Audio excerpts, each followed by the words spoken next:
বন্ধুরা নমস্কার। দেখো আমি সোয়াবিন কেটে ধুয়ে ভাজতেছি।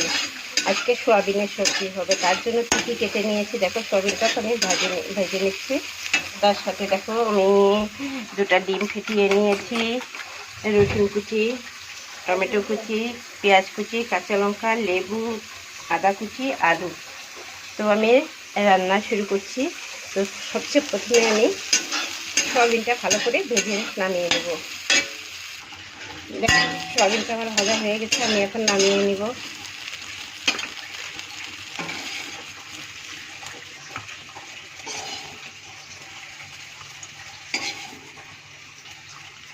কড়াইতেই আমি একটু তেল দিয়ে দিচ্ছি।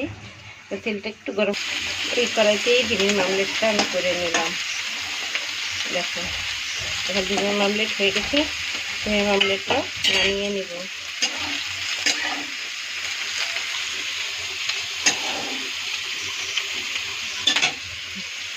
ওই কড়ার মধ্যেই আর একটু তেল দিয়ে দিব। দেখো একটা তেজপাতা, একটা শুকনো লঙ্কা ছেড়ে দিলাম। এর মধ্যে জিরা ছেড়ে দিলাম,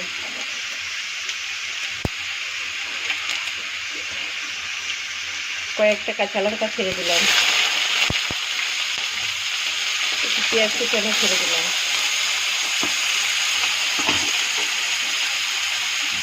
রসুন কুচানো ছেড়ে দিলাম, দিয়ে ভালো করে মিক্স করবো।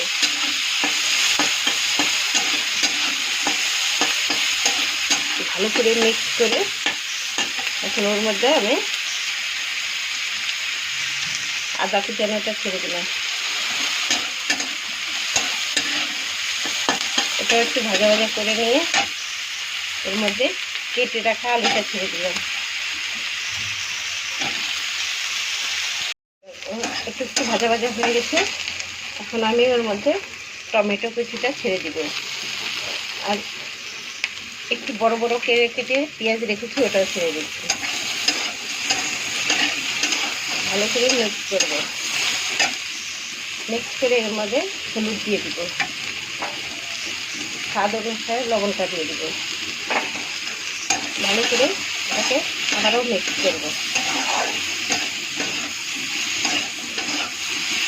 মিক্স করে একটু জিরা আর কাঁচা লঙ্কা বাটা ছেড়ে দিব, আর একটু মিক্স মশলা ছেড়ে দিব।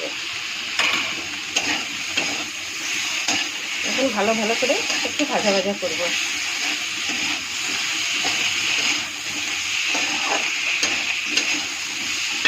ভালো করে মিক্স হয়ে গেছে, এখন আমি একটু 5 মিনিটের জন্য ঢেকে দিব।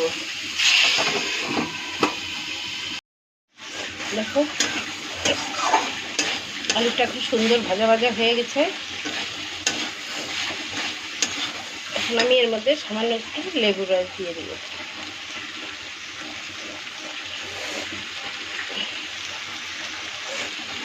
লেবুর রসটা দিয়ে আর একটু ভাজা ভাজা করব। ভাজা ভাজা হয়ে গেল, এখন এর মধ্যে আমি জল ঢেলে দেব।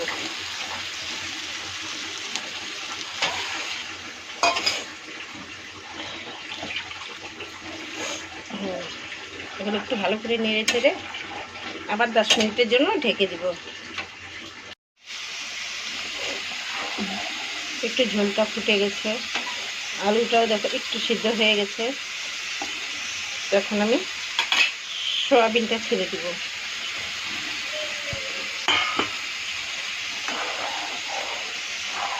এখন আর একটুখানি ফুটিয়ে নেব। এখন ডিমটাও ছেড়ে দিব,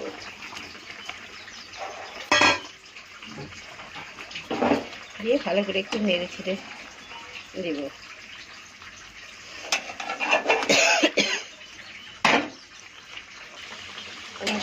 দেখো কমপ্লিট হয়ে গেছে। এখন আমি এর মধ্যে 1 চা চামচ ঘি দিয়ে দিব।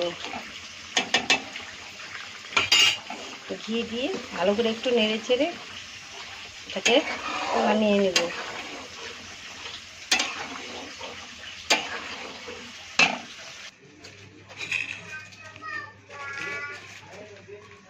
अच्छा लगे तो कमेंट करो, शेयर करो।